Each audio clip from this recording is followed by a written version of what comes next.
Sabotage, যখন আমরা স্যাবোটেজের কথা চিন্তা করি তখন কয়েকটা আলামত, ইনিশিয়াল আলামত আমরা করি যে যে অগ্নিকাণ্ডের ঘটনা ঘটে সেটা উৎস একটা সাধারণত হয়ে থাকে যে সাধারণভাবে, কিন্তু যখনই একটার অধিক হয় বা দুই প্রান্তে হয় তখন কিন্তু ওটা আমরা প্রথমে আমরা ধরে নেব যে এটা অস্বাভাবিক।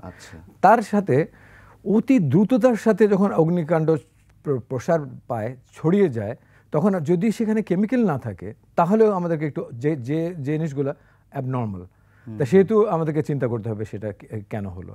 তৃতীয়ত হলো যে যেখানে মানুষ নাই সেখানে তো অন্য, যেমন আমরা প্রথমে ধরে নিই যে কি কি কারণে অগ্নিকাণ্ড ঘটে এবং আমরা একটা করে বাদ দিতে থাকি।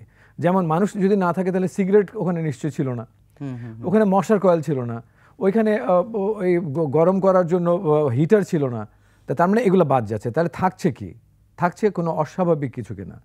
এবং একটা পুরো ভবনে যদি কেউ না থাকে সেখানে ইলেকট্রিসিটি বন্ধ থাকার কথা, তার মানে অগ্নিকাণ্ডের ইলেকট্রিসিটি থেকে অগ্নিকাণ্ডের ঘটনা ঘটার কথা না। আর স্যাবোটেজ যখন হয় তখন এটা পূর্ব পরিকল্পিত হয় এবং পরিকল্পনা অনুযায়ী যারা স্যাবোটেজ করবে তারা কিন্তু বিকল্প পথও খুঁজে, যার জন্য আমি যেটা প্রথমে বললাম যে এর উৎস বেশ কয়েকটা থাকে বা একই সাথে দেখা যাবে বা একটু পরে দেখা যাবে আরেক জায়গা থেকে ঘটেছে, তো তেমনটাই একাধিক জায়গা থেকে উৎস। সেটাই। আর তাছাড়াও যে আমরা দেখলাম সচিবালয়ের যে এত প্রশস্ত যে এই দুইটা পাশাপাশি মানে বিল্ডিংয়ের যদি মাঝামাঝি ধরি পাশাপাশি জায়গাতে অফিসগুলোতে ছড়িয়ে পড়লো অগ্নিকাণ্ড, এটা কিন্তু একটু অবশ্যই অস্বাভাবিক। দ্বিতীয়ত হলো যে আমরা যেটা প্রথমত ভাবছিলাম যে লিফটের কোণ থেকে যদি অগ্নিকাণ্ডের ঘটনা ঘটে থাকে, তার মানে হচ্ছে লিফট থেকে নেমেই দেখবেন যে ওখানে কিন্তু লবি আছে, যে অফিস পর্যন্ত পৌঁছাতে গেলে ওইখানে কিন্তু কোনো দাহ্য বস্তু নাই। তাহলে হঠাৎ করে দুই দিকেই একইভাবে অগ্নিকাণ্ড সূত্রপাত হলো এবং দুই দিকে সমানে ধাবিত হলো এবং দুই দিকে একদম চূড়ান্ত পথে চলে গেল, তারপরেই একটা ফ্লোর থেকে আরেকটা ফ্লোর, এরকম করে 4টা ফ্লোরে অতি দ্রুততার সাথে আগুন লেগে যাওয়াটা এটা অবশ্যই অস্বাভাবিক। একমাত্র ওয়ালটন এসি দিচ্ছে 1 বছরের রিপ্লেসমেন্ট গ্যারান্টি। তা আমাদের সাধারণ আমার অভিজ্ঞতা থেকে আমি যেটা দেখেছি এরকম দেখি নাই।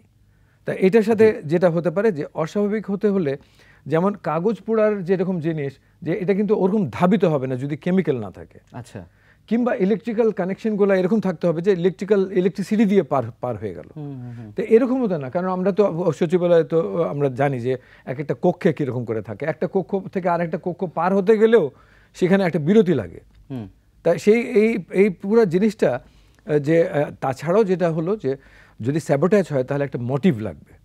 তা মোটিভ হিসাবে আমরা কি করতে হবে যে যারা এখানে কি ছিল, তাই যেখানে ছিল যে রাষ্ট্রের অত্যন্ত গুরুত্বপূর্ণ নথিপত্রগুলো ওখানে আছে এবং এখন আমরা জানি যে এতগুলা কমিশন হয়েছে, এতগুলা তদন্ত হচ্ছে, তা তারা কেউ না কেউ কোনো না কোনো ডকুমেন্টের প্রায় দরকার হচ্ছে এবং সেটা ওই সচিবালয় থেকে সেটা সাপ্লাই দেওয়া হচ্ছে। তা তার মানে তাহলে মোটিভ তাহলে এখানে খুঁজলে পাওয়া যাওয়ার সম্ভাবনা আছে যে নিশ্চয়ই এই ডকুমেন্টগুলোকে, যেটা রাষ্ট্রের একটা গোপনীয় ডকুমেন্ট, প্রয়োজনীয় ডকুমেন্ট, এগুলাকে কি পুড়িয়ে ফেলাবার একটা প্রচেষ্টা এর ভিতরে কি নিয়োজিত আছে? যেহেতু অন্যান্য জিনিসগুলোও যে সাপোর্ট দিচ্ছে যে কিছুটা অস্বাভাবিক তো আছে।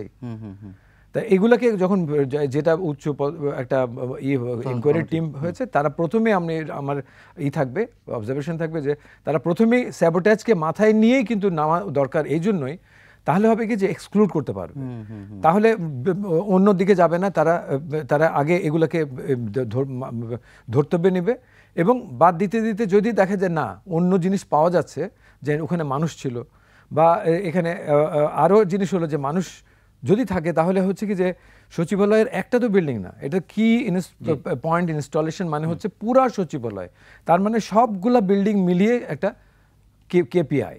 আর কেপিআই যখন হয় তখন এটার যে প্রিন্সিপাল সেই অনুযায়ী খালি ফায়ার সার্ভিস না, প্রত্যেকটা আইন শৃঙ্খলা বাহিনী এর সাথে সম্পৃক্ত থাকবে, সার্ভিস প্রোভাইডার যেমন ইলেকট্রিসিটি প্রোভাইডার বলেন, গ্যাস প্রোভাইড করছে, এরা সম্পৃক্ত থাকবে এবং বাংলাদেশ সেনাবাহিনী is also responsible for any kPa in Bangladesh.